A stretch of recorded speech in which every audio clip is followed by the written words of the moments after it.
असं म्हणतात की कोणतीही गोष्ट फुकट किंवा सहज मिळाली ना तर त्याची किंमत नसते। म्हणूनच कष्टांची किंमत समजावणारी आजची आपली रेसिपी आहे ऋषींची भाजी। आपल्या संस्कृतीत केल्या जाणाऱ्या प्रत्येक कृतीमागे काहीतरी विचार आहे।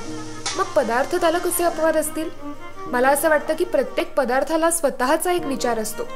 म्हणजे आजच्या भाजीचंच बघा ना, गणेश चतुर्थीच्या दुसऱ्या दिवशी म्हणजे ऋषी पंचमीला पडवळ, दुधी भोपळा, लाल भोपळा, चवळी, अळू, भेंडी अशा बैलांच्या कष्टांशिवाय येणाऱ्या भाज्या केल्या जातात। गंमत म्हणजे यात फार मसाले वापरले जात नाहीत, फक्त मिरचीच्या फोडणीवर ही भाजी शिजवली जाते।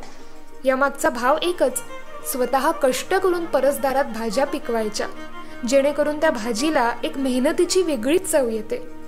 आजकाल आपल्या घरांना अंगण नसतं, पण ग्रिल मधल्या कुंडीत 2-4 भाज्या लावून बघायला हरकत काय? आलीच एखादी भाजी तर त्याचा आनंद अवर्णनीय असतो।